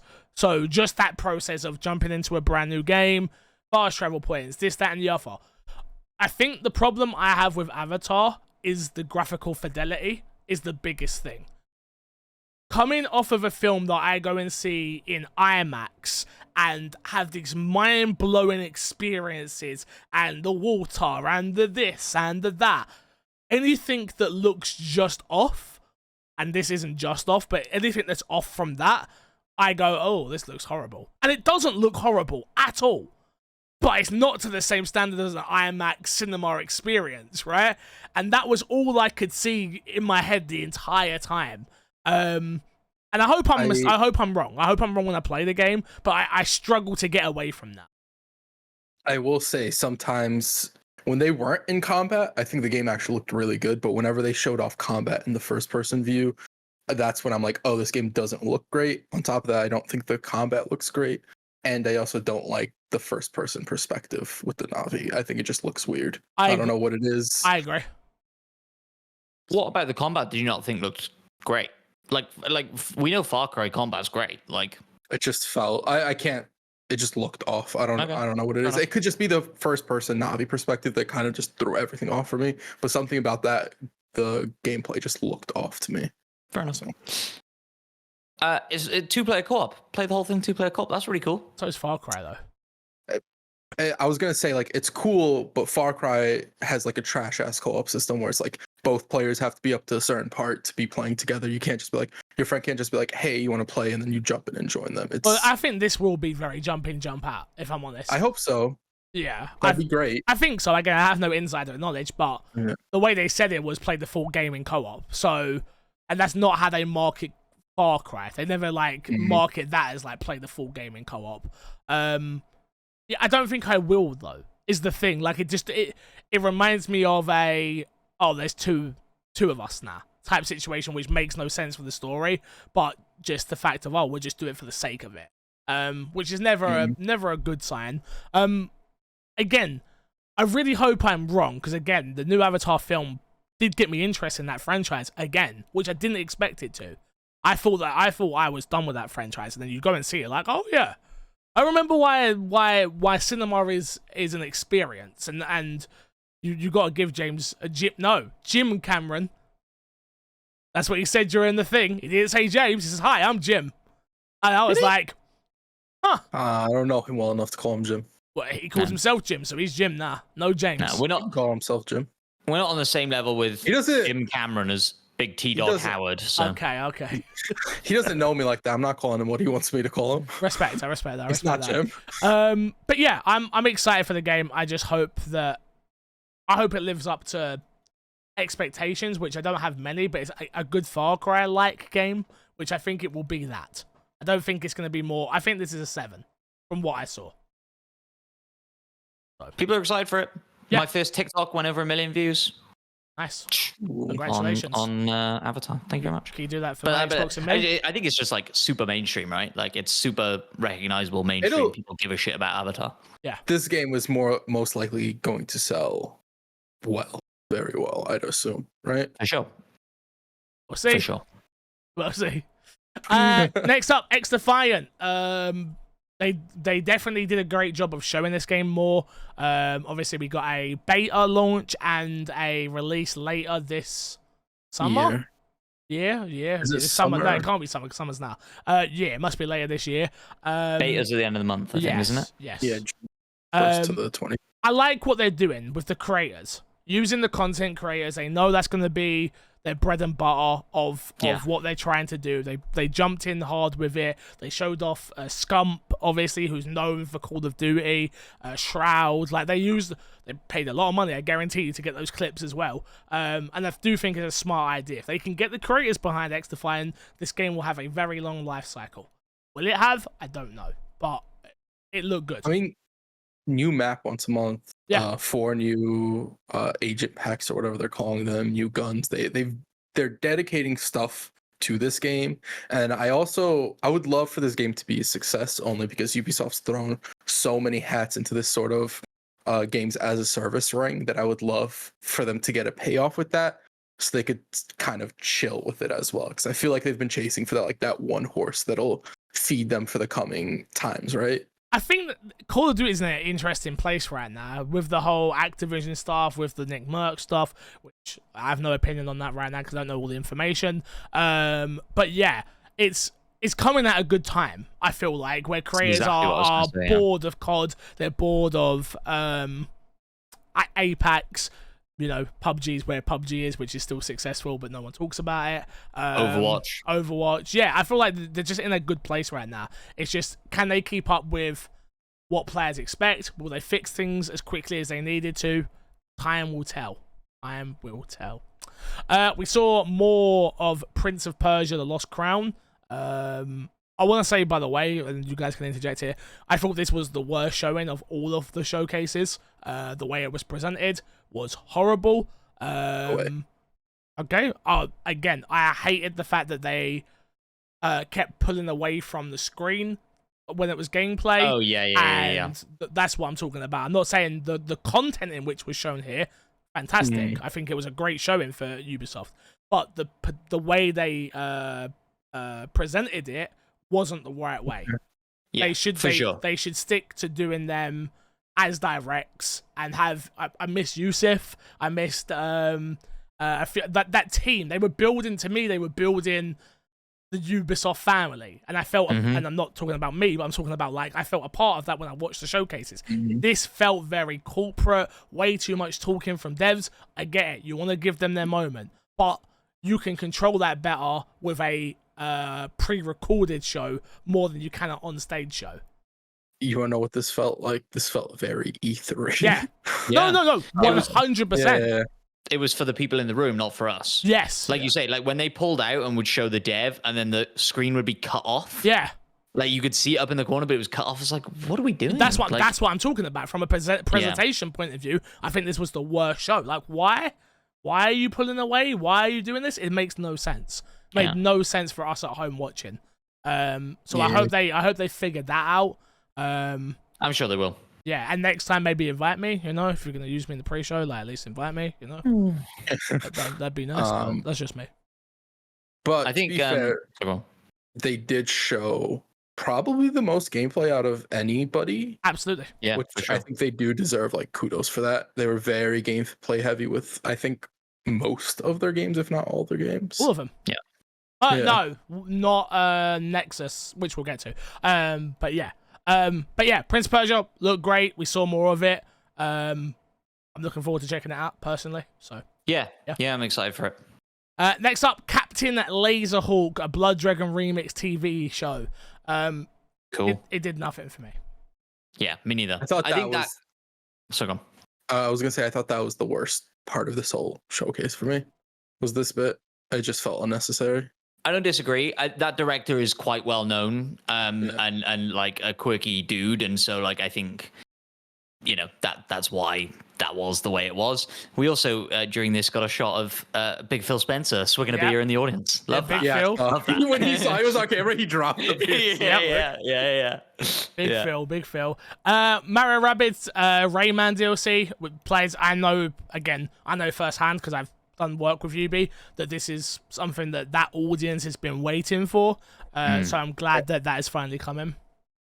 I saw this and I was like, oh, maybe I do jump into this game for that Rayman DLC. I'm not gonna lie. Well, it's not. I think it's just a character DLC. I believe. I don't think it's a whole Rayman. It's not thing. like what they did with the Donkey Kong. I don't think so. Got it. Okay. I could be wrong. So we have to do a little bit more research, but yeah. Okay. Next up was the Crew Motorfest. It did nothing for me, especially after seeing Forza. Really? After seeing Forza, it just looked very. I'm sure I love playing the Crew 1, by the way. Crew 1, fantastic game.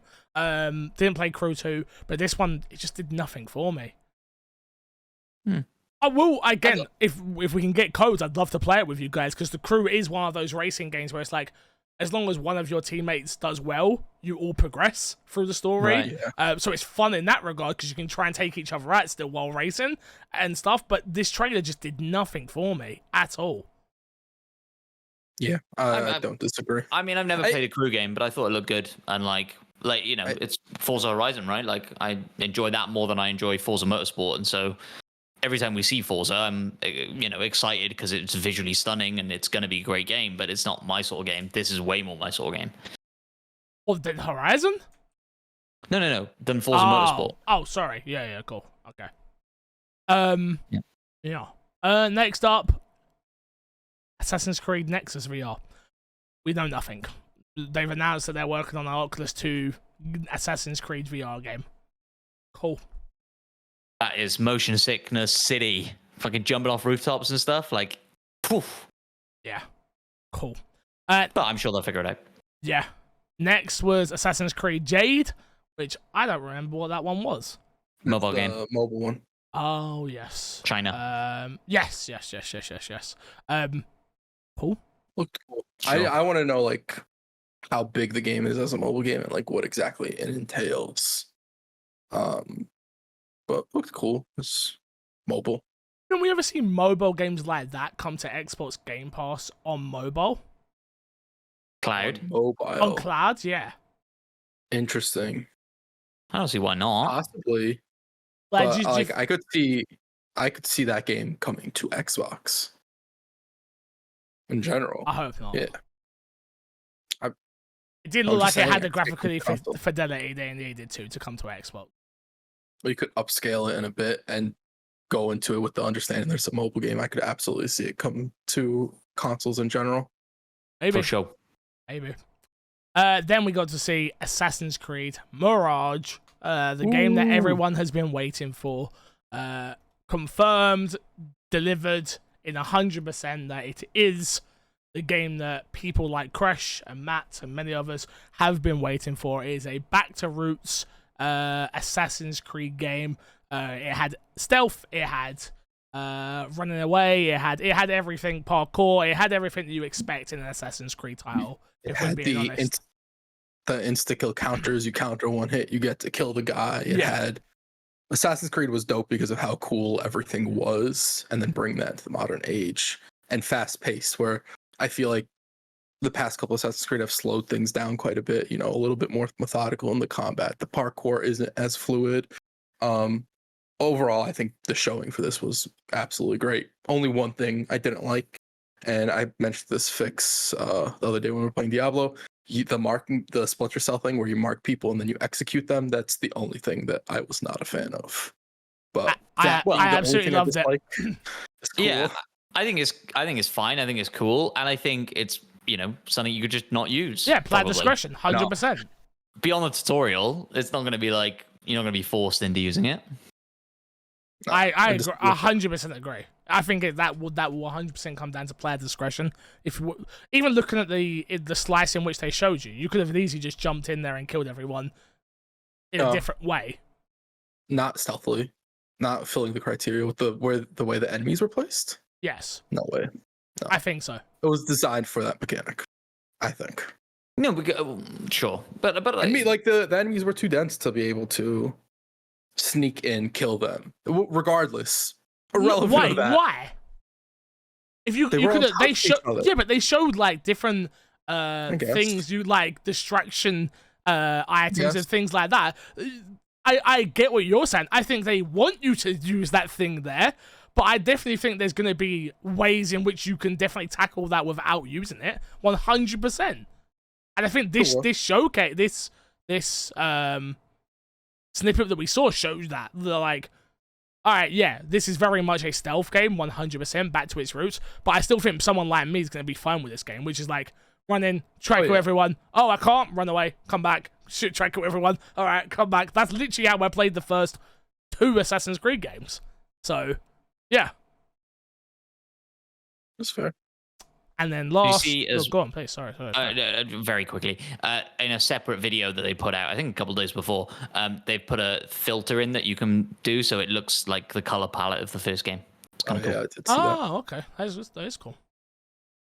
And then last but least, their big showing, obviously, which we've already spoken about, which was Star Wars Outlaw, which we really went in depth on that, and we all think it looks at least decent. Yeah, at least decent. That's a good way of putting it. Perfect. Yeah. We're gonna save the questions for next week because we've already almost gone on for 2 hours this week. Wow. So we're going to leave it there. I promise we will answer your questions next week. Please ask more if you haven't already got your E3 questions in.